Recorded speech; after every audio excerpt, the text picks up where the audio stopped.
فأنا ناصح لإخواني بالصدع بالحق تبيض وجوههم. السكوت في مسألة الحزبية يضرها، فاصدع بما تؤمر وأعرض عن المشركين. سلامي على دماج ورجالها والشيخ يحيى ودار العلم يا سعد بانيها على آله وأصحابه أجمعين. أما بعد, kita masuk ke pembahasan dari Kitabul Adab, masuk ke Al-Mustawal Khamis, level yang kelima.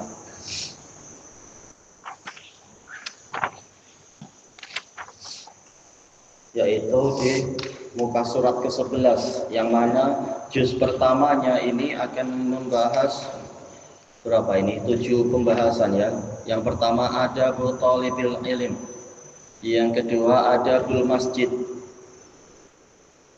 yang ketiga adabu qiraatil Quran, yang keempat adabus shalah, yang kelima adabu shalatil jamaah, yang keenam adabul jum'ah, yang ketujuh adabul id, ya adab ketika di hari raya. Sekarang kita masuk ke muka surat 12, ad-darsul awal adabu thalibil ilm, adab-adab penuntut ilmu. Qal ikhlasun niyyati lillahi fi talabil ilm, mengikhlaskan niat untuk Allah di dalam menuntut ilmu. Tatkala menuntut ilmu syar'i, mencari ilmu syar'i ini bagian dari ibadah, maka dia hanya menjadi sah dan diberkahi apabila didasari dengan keikhlasan niat karena Allah Ta'ala. Menjalankannya adalah karena Allah. Baik, seperti yang sering dinukilkan dari Imam Ahmad rahimahullahu ta'ala, ma ra'aitu amalan afdal ba'da al-fariidah min talabil ilmi liman sahhat niyatuh. Aku tidak pernah melihat suatu amalan setelah setelah ibadah-ibadah yang wajib, yang fardu, yang lebih utama daripada menuntut ilmu syar'i untuk orang yang ikhlas, niatnya itu ikhlas.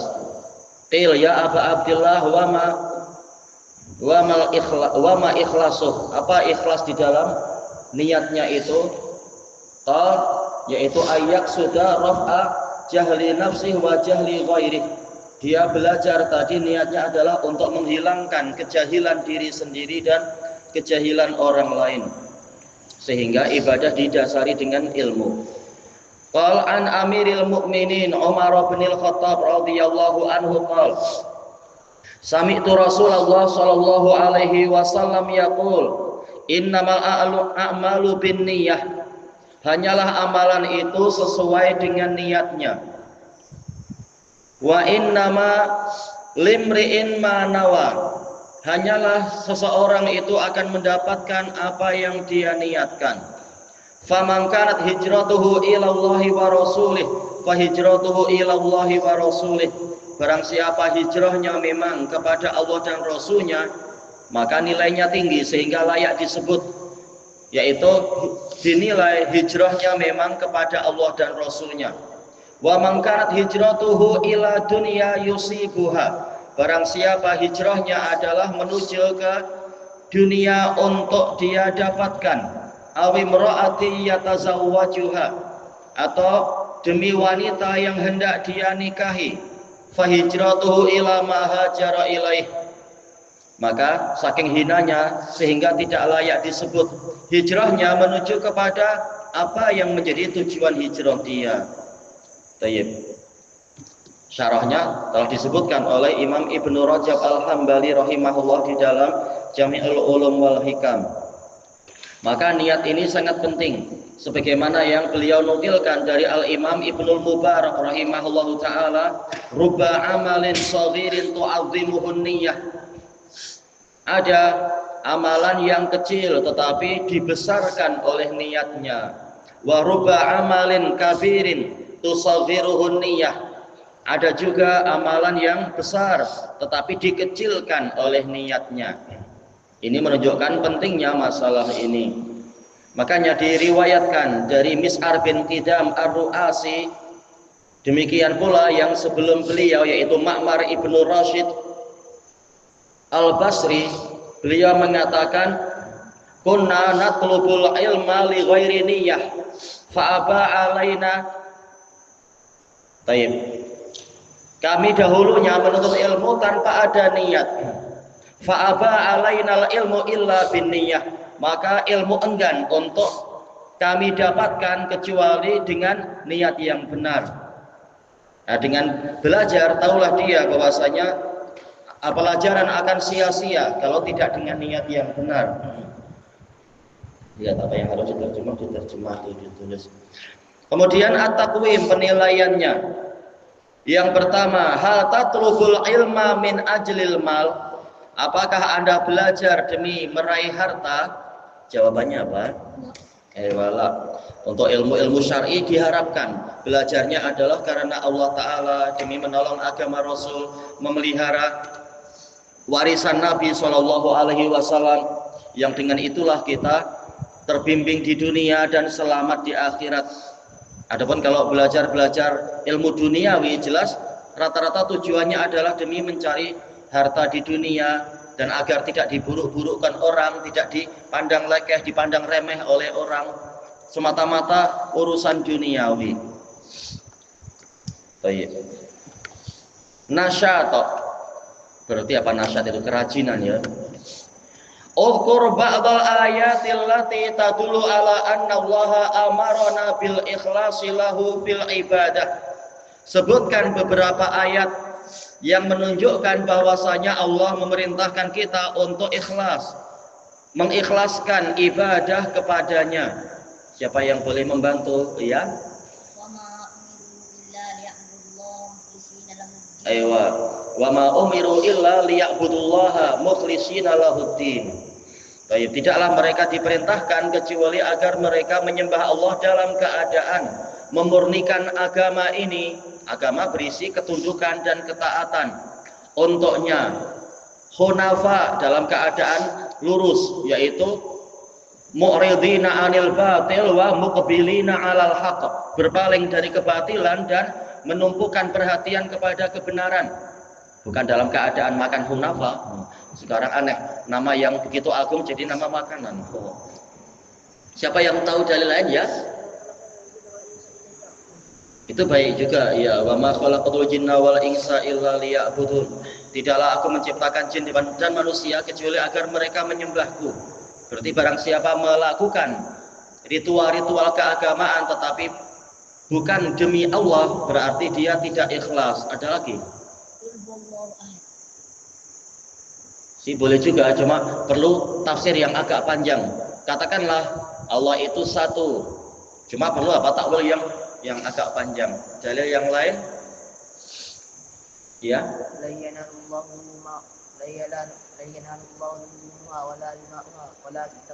Walakin yanaluhu taqwa minkum. Ya la yanalallaha luhumuha wala dima'uha. Tidak akan sampai kepada Allah daging-daging dan darah-darah dari hewan-hewan kurban tadi. Tetapi yang sampai kepada Allah adalah ketakwaan dari kalian.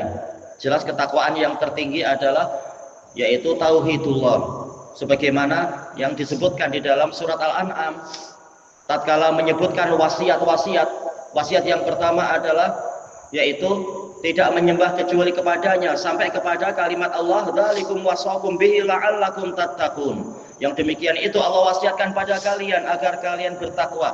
Siapa lagi yang menyebutkan dalil masalah keikhlasan?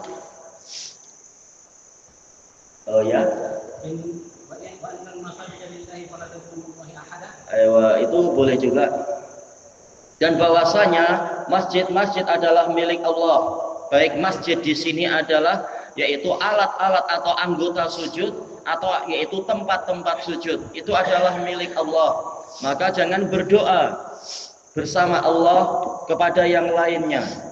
Di samping berdoa pada Allah juga berdoa pada yang lain. Itu boleh disebut di dalam bab ini walaupun agak jauh. Ada lagi masalah keikhlasan. Siapa yang ingat misalkan Secara umumnya, qul inna sholati wa nusuki wa mahyaya wa mamati lillahi rabbil alamin la syarikalah wa bidzalika umirtu wa ana awwalul muslimin. Baik, katakanlah sesungguhnya salatku, penyembelihanku, yaitu penyembelihan yang aku lakukan, hidupku dan matiku adalah untuk Allah Rabbul Alamin, tiada sekutu baginya. Dan untuk itulah aku diperintahkan dan aku adalah muslim yang pertama di umat ini. Dalam yang lain, qulillaha a'budu mukhlishan lahu dini. Katakan wahai Rasulullah kepada mereka, hanya untuk Allah lah aku menyembah dalam keadaan aku memurnikan agamaku ini untuk Dia. Dan dalil-dalil yang lain banyak sekali. Kemudian kita masuk ke muka surat 13. Oh, ini nanti ada Pak ya yang kalam Imam Ahmad. Ad-darsus tsani wa min adabi talibil ilm, termasuk dari adab-adab penuntut ilmu. La tatlubul ilma min ajli aradid dunia.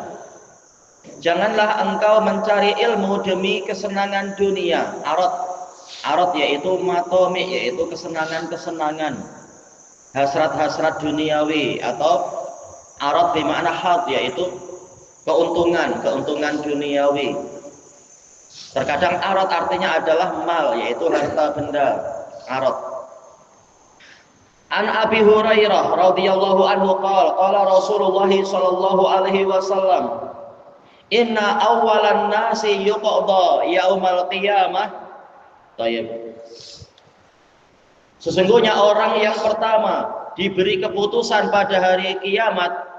Kemudian wa dzakarul hadis, menyebutkan hadis, yaitu yang pertama adalah yaitu orang yang terbunuh di jalan Allah itu ustushhid. Cuma untuk individualnya apakah di jalan Allah, ini Allah lebih tahu. Wa fihi, di dalam hadis itu untuk yang orang kedua akhirnya ya. Wa rajulun ta'allamal ilm, seseorang yang mempelajari ilmu. Ta'allama wazan tafa'ala, yaitu talab, mencari ilmu. Wa 'allama, mengajarkannya. Yuqda, sesungguhnya orang yang pertama diberi keputusan, yuqda, diberi pengadilan, qada. Wa 'allamah, mengajarkannya. Wa qara'al Qur'an, dan dia membaca Al-Qur'an.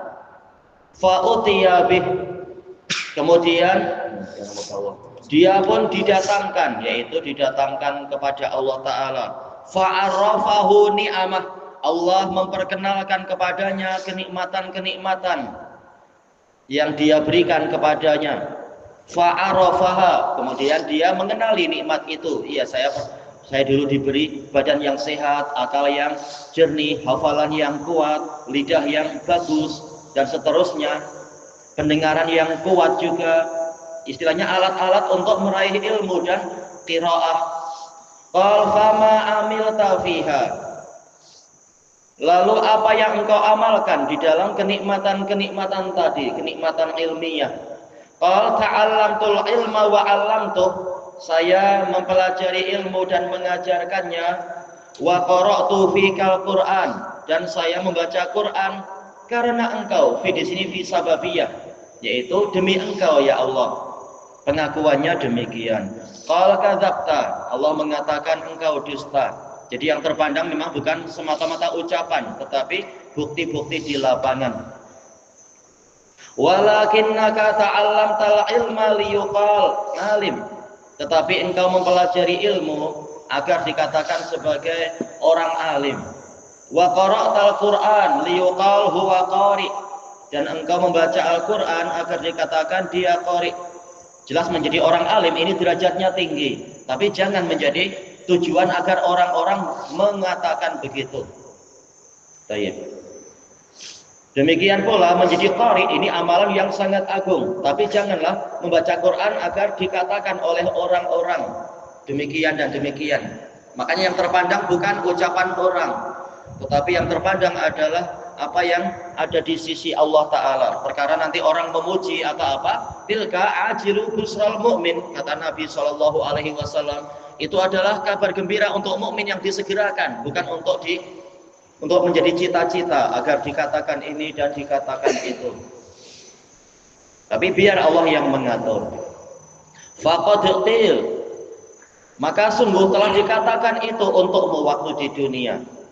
Summa umira bih, kemudian diperintahkanlah agar dia diambil, fasuhiba ala wajhihi, dia diheret di atas wajahnya. Ma'udzubillah, ini al-jaza' min jinsil amal, balasan sesuai dengan jenis amalan. Tatkala dia beramal tetapi bukan karena Allah, tetapi niatnya adalah agar dia mengagungkan, agar dirinya diagung-agungkan di dunia, maka anggota badan dia yang paling agung yaitu kepala malah diletakkan di bawah, diheret di atas kepalanya. Hatta ulqiya finnar, sehingga dia dilemparkan ke dalam neraka. Na'udzubillah. Tentunya hadis ini bukan untuk menghalangi kita dari belajar, daripada masuk neraka lebih baik tidak belajar, bukan begitu. Tapi kita wajib belajar, tetapi juga wajib untuk ikhlas. Sebagaimana orang yang sholat tetapi riya, maka dia terancam dengan api neraka. Bukan menjadi alasan untuk tak ya sholatlah, tak perlu sholat. Kita diperintahkan untuk sholat, tapi juga diperintahkan untuk ikhlas. Jadi dua-duanya harus dilakukan. Harus ada yang namanya jihadun nafas, memerangi diri sendiri. Untuk secara fisikal kita menjalankan ibadah-ibadah tadi, ibadah zahiriyah, dan secara hati, secara jiwa kita juga memerangi diri agar ikhlas karena Allah. Sebagaimana dikatakan kepada Imam Ibnu Abi Dhi'ib yang dijuluki sebagai apa? Qawwalun bil haq, yang rajin mengucapkan kebenaran. Ibnu Abi Dhi'ib, Muhammad bin Abdullah bin Mughirah ya, kalau tak salah anak terlupakan. Ibnu Abi Dhi'ib Al-Madani.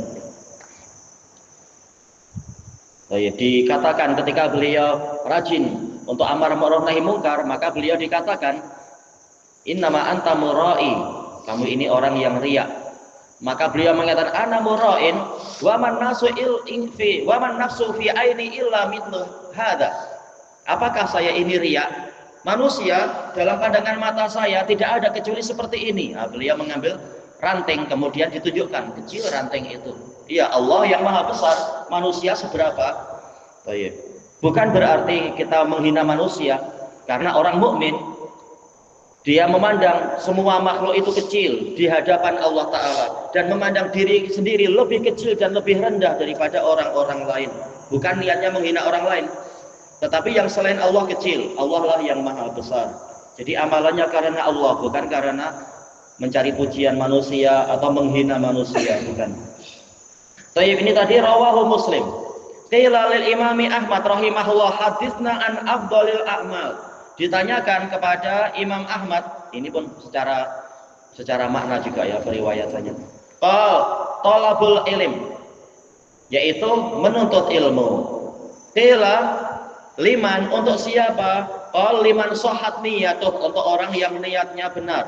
Qil wa ayu syai'in yusahhihun niyah, perkara apa yang membenarkan niat, menjadikan niat menjadi benar?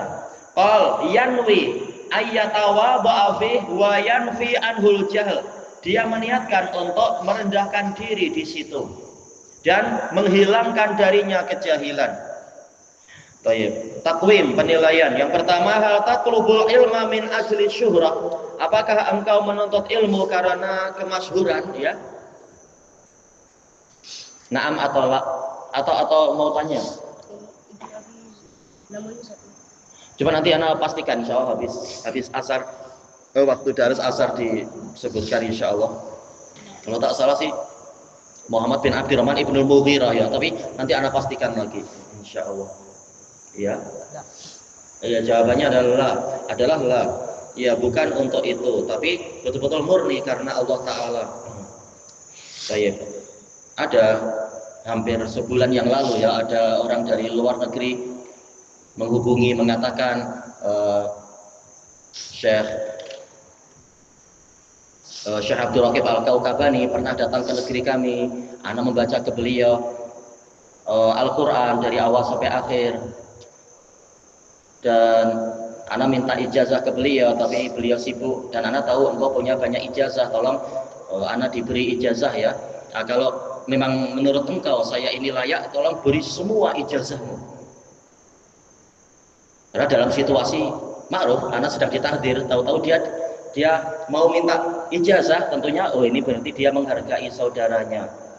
Ya sudah, anak minta, insya Allah nggak masalah, tapi ya Pak, kita ta'awun. Sebagaimana antum memberikan ijazah, gantian tolong anak juga diberi ijazah, karena dia memperkenalkan diri, saya punya ijazah banyak ini, tapi saya ingin mendapatkan dari sanad antum, contohnya sanad qiraah dan sanad yang lain-lain.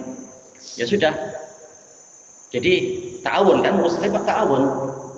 Jadi saya tuliskan ijazah, tapi antum tuliskan ijazah dulu. Baik, karena sudah sering orang setelah diberi ijazah tahu-tahu berkhianat, lari, nggak mau ngasih, tak boleh lah. Dia yang minta, dia yang membuktikan. Dia bilang iya, tahu-tahu sampai sekarang tak ada.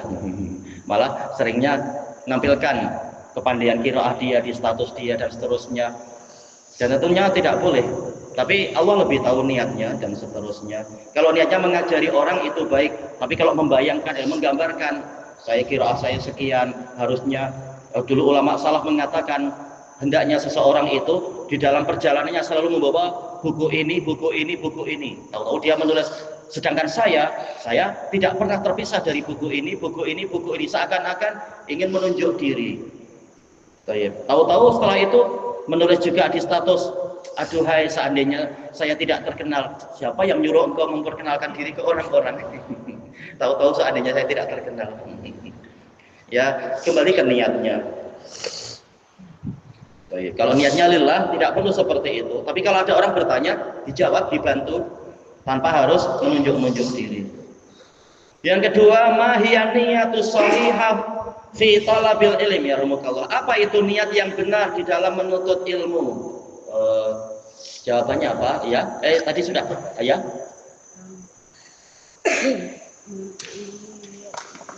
Merendahkan diri dan membuang kejahilan. Iya, untuk apa? Merendahkan diri, yaitu di hadapan Allah, dan untuk menghilangkan kejahilan. Maksudnya di hadapan Allah adalah karena Allah. Jelas di hadapan sesama saudara juga tidak menyombong-nyombongkan diri. Tayyib ilahuna wallahu a'lam.